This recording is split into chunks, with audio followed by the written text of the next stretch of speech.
In this world, healers have been recognized for their exceptional abilities and are often given positions of power as a result. There is even a royal academy dedicated to training the nation's best healers. As a healer, you are usually going to be classed as first, second, or third rate. But then we have Zenos, who doesn't even have a license to use healing magic. However, it hasn't stopped him from helping people whenever he can. So he opened a small office on the edge of the kingdom so he can treat the people who need his help. Once he is done healing the man who came to his office, the man thanks him. But he doesn't have much to pay Zenos with, so he offers him all the money in his pocket. Zenos is fine with it because he's not doing this for personal profit, and after the man leaves his assistant, Lily comes in to remind him that he got a house call. Zenos says he's going to head out immediately, so Lily tells him she will have dinner waiting when he gets back. A few hours later, Zenos is done with his house call and is on his way back home. But while he's walking down the street, he notices a wolf girl who looks like she's in terrible pain. Just then, a noble catches up with the girl and starts yelling at her. He asks where she has been,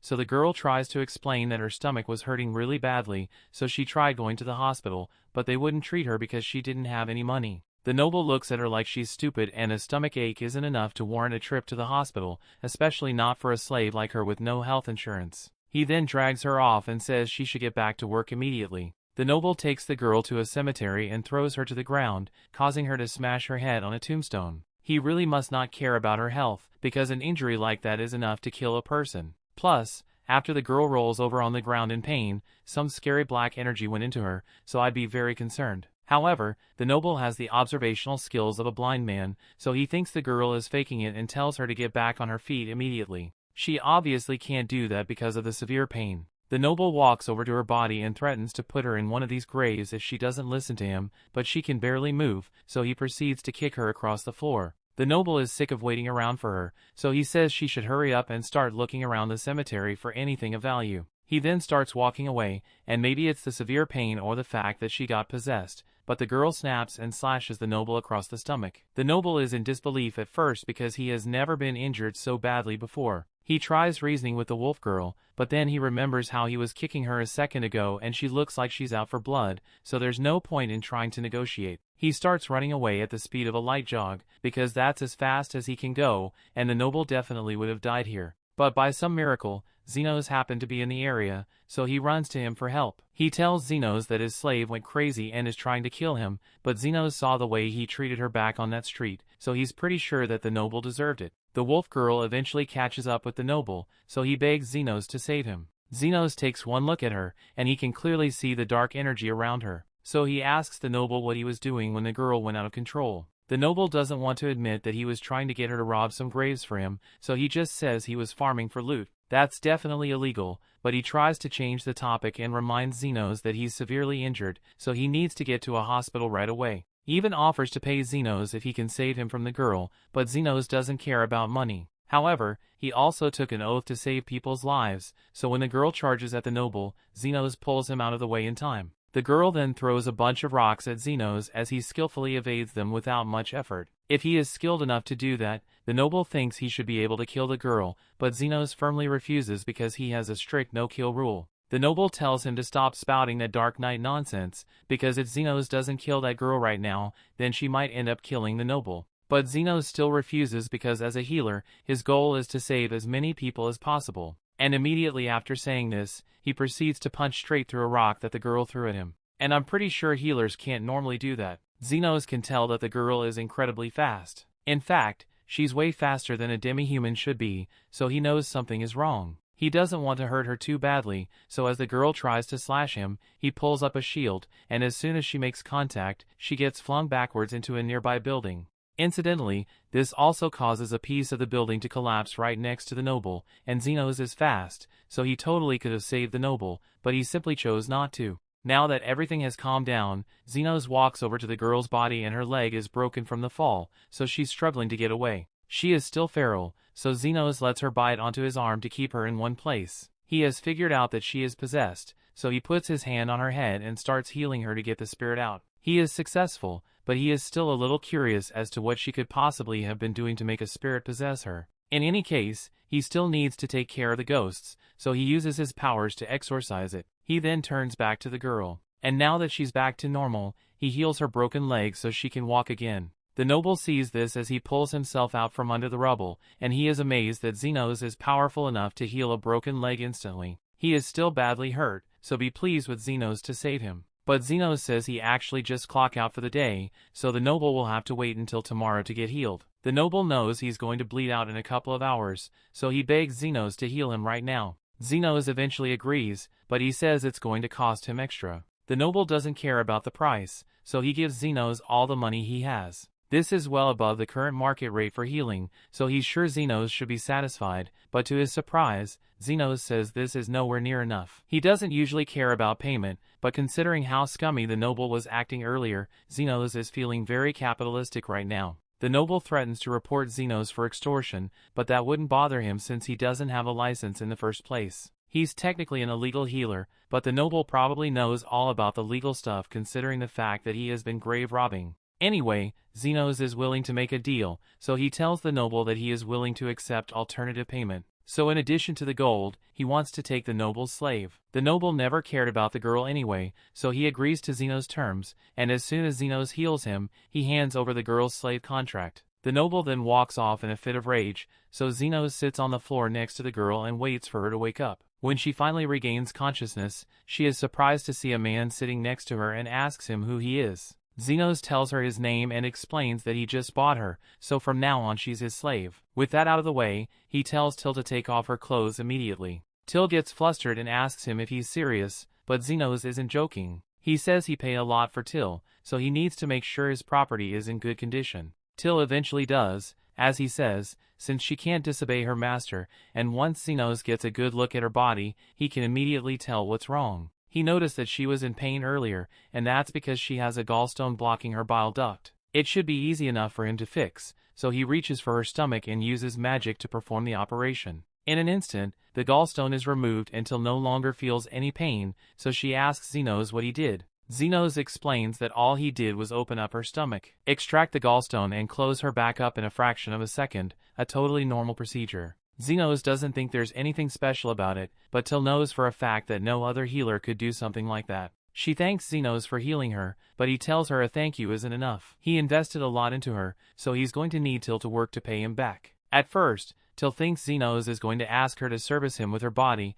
but Zenos just wants her to give him directions to a particular plant he has been looking for. Till thinks that's a strange request, but she leads him to a bush with the leaves that he is looking for. She asks him if this is really all he wants from her because she's willing to do a lot more for him, but Zenos says this is enough. He always demands a fair price for the work he does for others, and her helping him find these leaves is all he needed from her, so all debts have been settled. He then tears up Till's slave contract and tells her she can do whatever she wants with her life now. Till doesn't really know what to do with herself now that she's not a slave anymore, but she's free to try all sorts of new things now, and it's all thanks to Zenos. She asks if she can come see him again, and Zenos says that if she's ever hurt, he'll be glad to heal her, but not for free, of course. Meanwhile, back at home, while Zenos was out working, Lily began preparing dinner. The food smelled so good that the resident ghost, Carmilla, had to come down to see what was cooking. Lily notices her, and Carmilla says she's excited to taste Lily's cooking, but the food won't be ready for a while,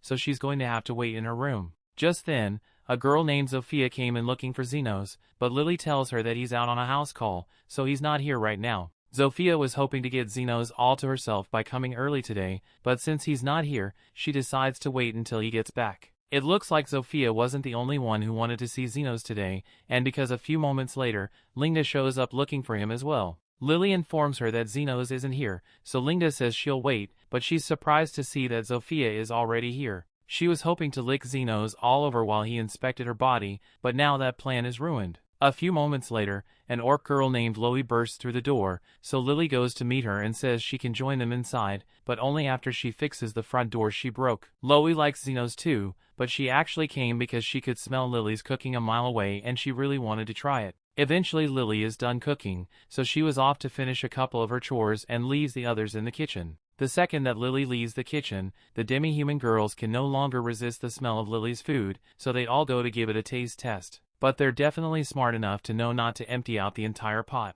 Never mind, that pot looks pretty empty now. The three are starting to realize how badly they've messed up, because Lily is definitely going to be mad once she gets back. A few moments later, Lily returns, and after seeing what's happened, she smiles at the girls and demands that they explain themselves. Later that night, Zenos finally returns home and Lily apologizes because dinner isn't ready like she had promised. There was a bit of a problem with the food, but she already found the solution. She sent the girls out to gather ingredients for her to make a new dish, and by the time they return, they brought way more ingredients than she expected, so Lily will be able to make a feast tonight. But before that, she knows Zenos must have been working hard all day, so she says she'll prepare a cup of tea for him so he can relax. The story continues. We see Zenos was once part of a world-class adventurer party, but one day the party leader, Aston, throws a gold coin at him to remind him that he is poor and says he is kicking Zenos out of the party. He tells Zenos he is a worthless waste of space and the party is better off without him, but Zenos knows for a fact that he is the only thing keeping this party together. However, Aston refuses to believe that. He only recruited Zenos to use him as a human shield since no one would care if he got killed in battle. But now that their party has become strong, Zenos tries to tell him that the only reason they are strong is because he is there to heal them every time Aston does something stupid. But Aston tells him his shady self-taught healing skills are worthless, and any other healer could do a better job than him. Meanwhile, out in an alley, two slave traders are trying to hold an elf girl down so they can tie her up to be sold later. The woman warns her partner to be careful not to hurt Lily since elves are really rare, and they can get more money if she's in good condition. The man already has her pinned to the ground, but Lily refuses to go down without a fight, so if she kicks him in the balls and while he is wincing in pain, she starts running away. She probably could have escaped too, but unfortunately the man had a bow, so he shoots her in the ankle. Lily falls to the ground and she can't run away anymore, so the man catches up to her. He tries to hold her down again, but Lily bites his hand with the force of 1,000 chihuahuas, so the man has to stab her to get free. Zenos happened to be walking through that alley and he finds Lily on the floor, bleeding out, and asks the two if they are the ones who did this to her. They tell them to frick off because slavery is perfectly legal in this country and they own Lily so they can do what they want with her. Zenos knows they are right, so he legally can't do anything to help Lily, but then he comes up with an idea and tells them he wants to buy Lily. He offers them the gold coins he got from Aston, and normally they'd refuse since elf slaves are worth way more than one gold coin. But since she's already bleeding out on the floor, they decide to take the money and leave. Once they are gone, Zenos walks over to Lily to see if she's still alive. Lily has already accepted her fate and is telling Zenos to just leave her here, but he tells her she's not going to die. Lily looks down at her wounds and she's surprised to see that Zenos has already healed her completely. She thanks him for his help and apologizes for the gold coins he spent to buy her. But Zenos didn't really want to keep it anyway, since it reminded him of Aston. He asked Lily if she has a home to go to, but with her being a slave and all, it's pretty safe to assume that she's broke and homeless. She's also very hungry, so Zenos offers to get her some food and clothes before they do anything else. Zenos ends up taking her to a diner nearby and buys her a new set of clothes along the way. Lily is happily eating the food Zenos bought for her, but she's a little confused since he didn't buy any food for himself. Zenos tells her he isn't hungry, but in reality he's just really broke. He spent the last of his money on clothes and food for Lily, and since he got kicked out from Golden Phoenix, he's probably going to have to get a new job soon so he doesn't starve. Just then, a man stumbles into the diner and it looks like his arm is hurt. He got into some trouble and he managed to make it out alive, but he's definitely not okay. Zenos takes a look at him from across the room and from the hole in his arm and the mild burn marks. He deduces that the man must have been shot by a magic gun. It's not that big of a deal since the guy is a lizard person, so the wound should be able to naturally heal within a few days. But then again, the wound is pretty deep, so it'd be better to take care of it right now. Zenos stretches his hand out to cast heal on the man, and within a few seconds the hole in his arm seals back up. The man is surprised that his arm is suddenly back to normal, so he asks Zenos who he is, and before he can even respond, Lily declares that Zenos is a legendary healer. The man has never heard of him before, but he is really grateful for Zenos' help, so he hands him a couple of coins and promises to spread the word about him. Zenos was a little confused as to why the guy gave him money at first, but then he realized that healers usually get paid for healing people. That gives him an idea, so he decides to open a clinic and become a professional healer. But since he's from the slums, it'll be hard for him to get an official healing license. Plus, running a alleged business would mean he has to pay taxes. And in the words of Virgil, tax evasion isn't a crime, it's an obligation. That's why Zenos is going to become an underground healer. Lily doesn't really understand what he's talking about, but if Zenos is going to open a clinic, then she wants to help him. Zenos thinks about it for a second, and since opening a clinic without a license would be illegal, he's not sure if it's right to drag an innocent kid into this. But Lily reminds him that he purchased her a few minutes ago, and that makes him her master, so it is her duty to follow him no matter how many laws he breaks. Zenos didn't really intend to become her master though, he just wanted to help her out. Lily then points out that she has nowhere to go, so if he doesn't take her with him, then it'll be his fault if she ends up as a slave again. Zenos eventually relents and agrees to let Lily come with him, so she swears that she will serve Zenos with every inch of her body. But he asks her to please not make this weird. Anyway, if Zenos is going to open a clinic, he's going to need to solve his current homelessness issue, so he takes Lily to an abandoned section of the city to look for a place to stay. Lily asks Zenos why he wants to live here, so he explains that he needs to stay hidden, so the Royal Association doesn't find out his illegal clinic. Plus, with how spooky this place is, the property values are the perfect price for his empty wallet, free. Lily can't deny that, but she is still worried because she knows that scary monsters tend to live in places like this. The two of them eventually find a house that is still perfectly intact, so Zenos thinks he just hit the jackpot. But as soon as Lily sees the place, she is terrified because this looks like a textbook haunted house. If they get unlucky, they might even run into a wraith. Zenos has no idea what a wraith is, so Lily explains that wraiths are terrifying undead monsters who can turn people into ghosts with a single touch. They head inside, but it's pretty dark, so Lily offers to use her magic to provide some light. Zenos is surprised that Lily can use magic, but she can only use basic spells, so she doesn't think it's very impressive. With the room lit up, they can now see everything clearly, and it's just as bad as Lily thought it would be, but Zenos is still pretty optimistic. This place still has a good roof, and the support pillars are sturdy, so it's perfect for their clinic. However, they run into one major problem. There's actually a wraith here, and she says she's going to suck Zenos dry out of his life force. Lily is freaking out, but Zenos is just disappointed that the house was already occupied.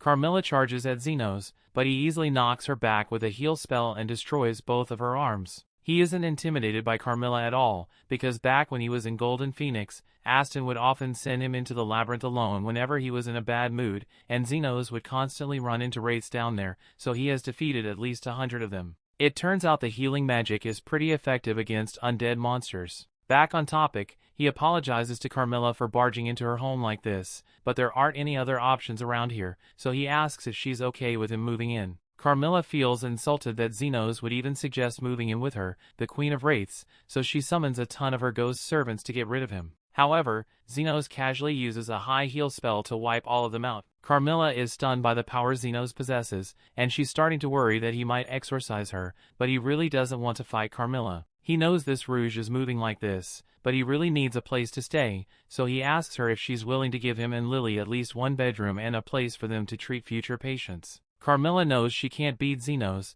so she tells him he can have the first floor, but she's keeping the second floor for herself. Zenos thinks that worked out pretty well, but Lily doesn't know if she should be more scared of Carmilla or Zenos. By the next morning, Lily is really bored since there aren't any patients around, so she asks Zenos if she should go outside to do a little advertising. But Zenos doesn't think that's a good idea, since the Royal Hospital might find out about this place. Besides, it shouldn't take too long for them to get their first customer, and sure enough, a few minutes later someone walks in. Lily stands up to go greet their first customer and she's surprised to see that it's the guy Zenos healed yesterday. Zenos have been expecting him to show up sooner or later since law-abiding citizens don't end up getting shot by magic bullets, and guys like him probably don't want to go to normal hospitals for obvious reasons.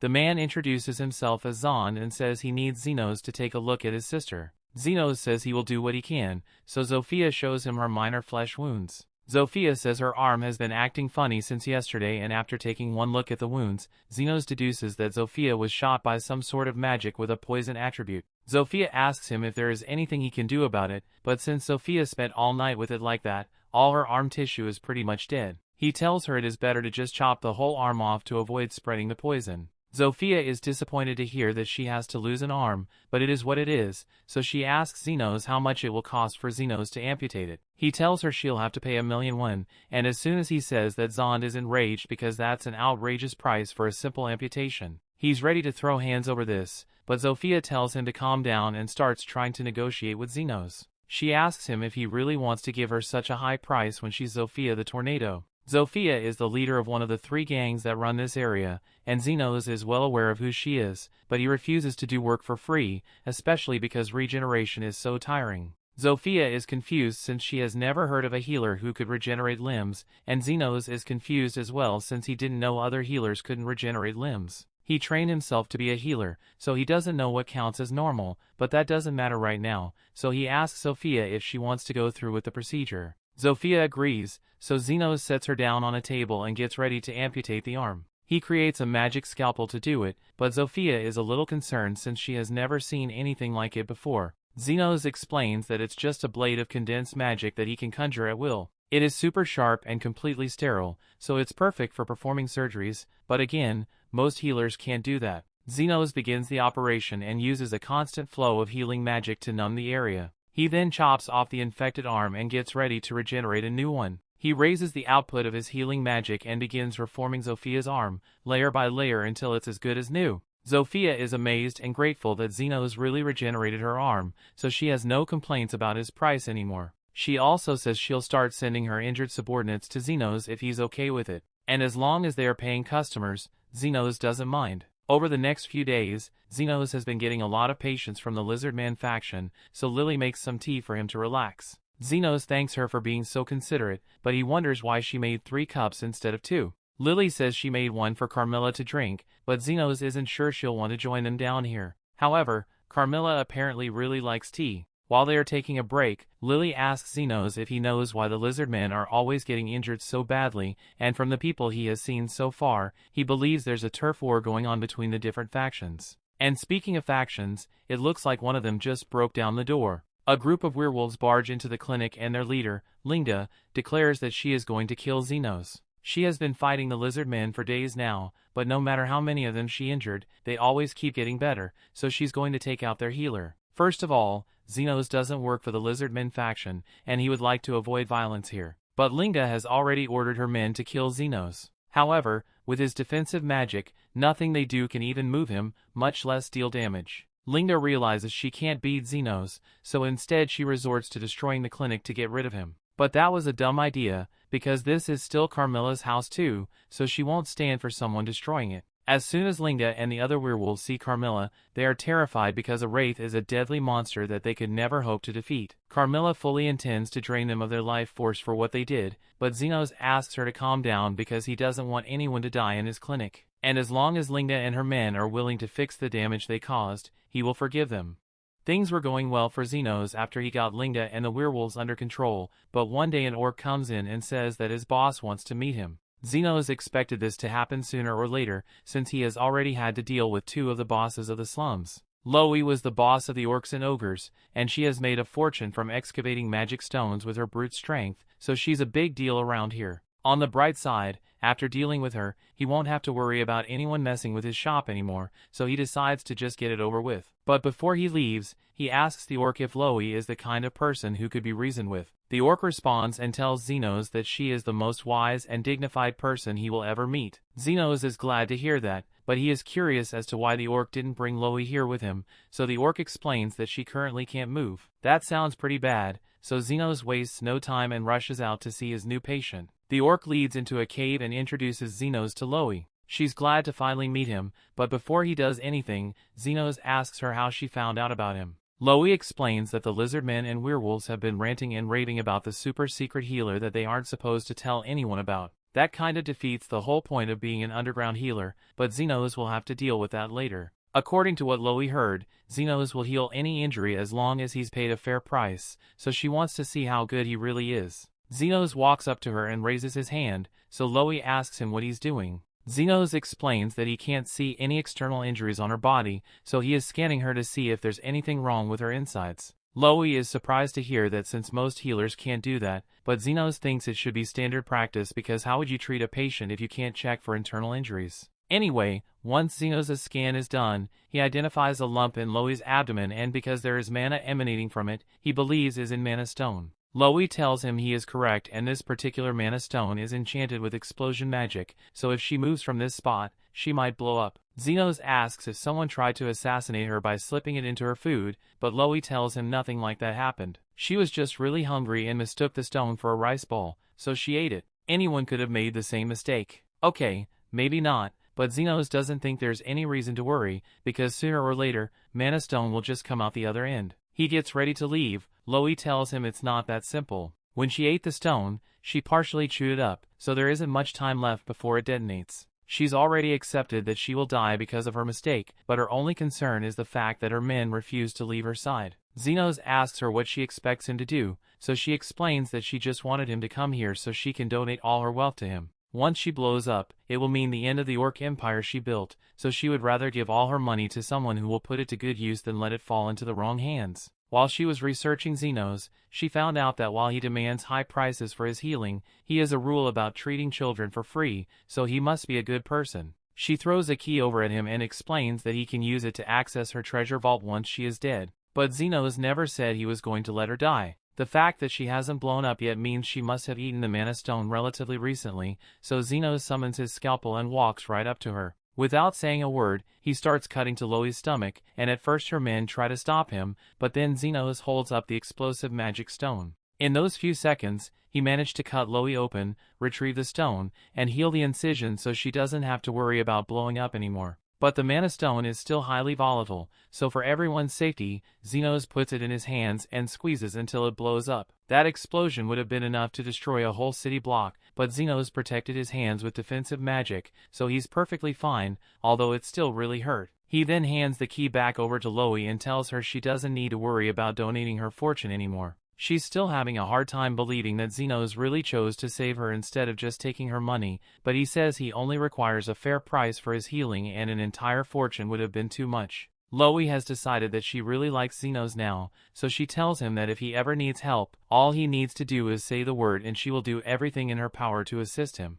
She even offers to have her men provide security for his clinic, but Zenos would rather keep his distance because having Loey's men around is bound to cause problems. A few days go by and Lily is sulking by the front desk because Zofia, Linda, and Loey have been visiting the clinic a lot more recently. Now that Zenos thinks about it, he has been seeing them a lot lately and they never seem to be injured, so he's starting to wonder why they bother coming in the first place. He assumes they're just bored, but Carmilla tells him those women are clearly in love. Zenos doesn't understand why they would be in love with him since he's just a regular underground healer, but Carmilla knows what she's talking about. Lily is a little worried that one of them might end up dating Zenos and take all his attention, but Zenos says he would never date any of them because no offense, but they're a bunch of weirdos. Even so, Carmilla thinks it's only a matter of time before those three wage war on each other to decide who gets to have Zenos. Zenos doesn't think things will ever get that bad, but literally the next day, Zofia comes in with a basket of fruit for Zenos and says she is thinking about waging war on the other factions for an unspecified reason.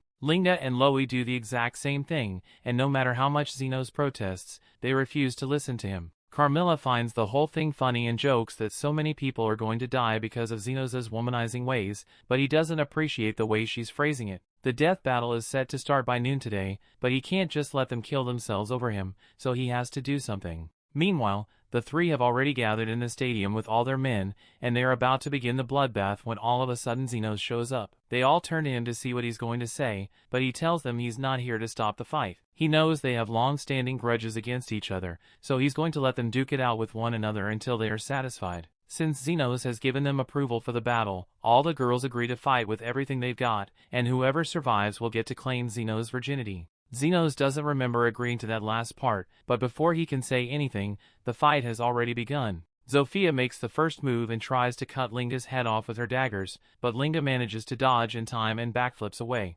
Meanwhile, Loey jumps in and tries to dropkick Zofia, but Zofia moves out of the way, so a bunch of background characters get hit instead. Zofia and Linda clash again, but before they can land a hit on each other, Loey comes in from the top rope and nearly smashes both of them. Zofia gets pushed into the orc corner of the stadium, so she starts attacking the orcs, and the others start doing the same with the members of the opposing factions. It's a gruesome sight, with people getting cut up left and right, but to everyone's shock, even after fighting for 6 hours, not a single person has died yet. Just then, Zofia notices that the wounds on her arms are healing on their own, and Zenos tells them that he's the one behind it. He agreed to let them have their little death battle, but he never agreed to let any of them die, because after all, they are still his patients. Zofia feels kind of stupid for not realizing what Zenos was doing until now, but none of them knew it was possible for a healer to heal so many people at once, let alone do it constantly for over 6 hours. They realize that at this rate, the fight is never going to end, and that's the exact point Zenos was trying to make.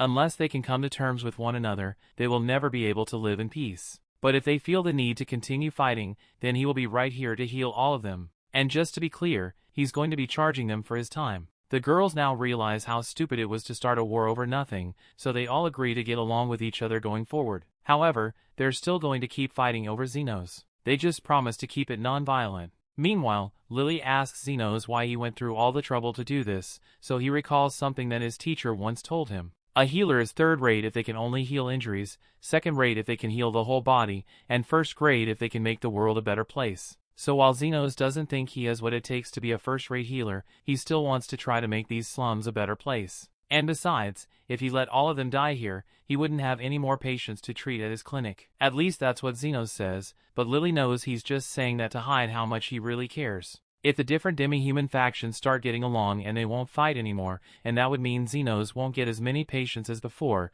yet he still chose to help them anyway. That's part of the reason she likes him so much, and she says this to him directly, but Zenos doesn't really understand what she means. Anyway, it's getting late, so he plans to go collect his payment and head home for the day. Lily is surprised because she thought he was joking when he said he would charge them for the healing he did during the fight, but Zenos was dead serious. Healing that many people is really exhausting, so of course he wants to get paid for it. Meanwhile, over in the capital, the commander of the Royal Knights is meeting with the vice commander, Krishna. She asks the commander if something happened, and he explains that he heard a rumor that says the war between the demi-humans suddenly ended. Krishna is surprised to hear that since the demi-humans have been at war over the slum territory for years, so she finds it hard to believe they suddenly decided to get along. The commander doesn't really believe it either, but if it really is true, then he needs to do something about it. This kingdom has existed with royals and nobility sitting at the top for centuries, and it has stayed that way because all the poor people who are treated unfairly are usually too busy fighting amongst themselves to be a significant threat. However, if they are at peace, then they could form a united front, and then they might start demanding things like universal healthcare, and nobody wants that, right? The rumors say that an individual mediated between the demi-humans to get them to stop fighting, so the commander is putting Krishna in charge of dealing with him. Krishna understands, so she promises to find this individual and arrest him for the heinous crime of bringing peace. Meanwhile, over in Zenos' clinic, he sneezes because people are talking about him, and as soon as this happens, everyone gets worried that he might have a cold. Linda offers to let him use her tail as a blanket, and Loie offers to let him warm his face up between her thick thighs. Zenos tells them it was just a regular sneeze, and he still needs to heal Zofia, so they should quiet down until he is done. Zenos heals Zofia's arm and she thanks him for his help, but it has been a while since Zenos had to heal her, so he asks how she got hurt. Zofia explains that she was injured while she was working last night. She steals from the corrupt aristocrats and redistributes it to the poor. But when she was sneaking into an aristocrat's house yesterday, she got attacked by the vice commander of the Royal Knights. She's a crazy woman named Krishna, and she'll blast you with magic fire guns on sight if she catches you. Carmilla gets the feeling that getting Krishna's attention would mean a lot of trouble for Zenos, but Zenos doesn't think he needs to worry about it, since there's no way a high and mighty vice commander would care about a random underground healer like him. Meanwhile, Krishna is in the slums looking for information about Zenos. She sees all the demi-humans getting along, so she walks up to a lizard man and asks him to tell her who is responsible for ending the war between the demi-humans. The lizard man doesn't know who Krishna is, and he knows that Zenos is trying to keep a low profile, so he says he can't tell her anything. He tries to walk away, but then Krishna pulls out her gun and she says she'll shoot him if he doesn't answer her questions. However, the lizard man is willing to get shot for Zenos' sake, so he tells her to do it already. Just then, Zofia and her brother happen to be passing by, and Krishna isn't prepared to deal with him right now, so she decides to run away. She ends up getting lost in the abandoned part of the city, and by pure chance she comes across Zenos' clinic, so she steps inside to ask for directions. Zenos is willing to show her how to get back to the main city, but then Lily comes out with some tea, and as soon as Krishna sees Lily's elf ears, she blasts Zenos in the head with her gun. That brings the episode to an end. Thanks for watching. Want next part? Subscribe the channel and turn on notification bell.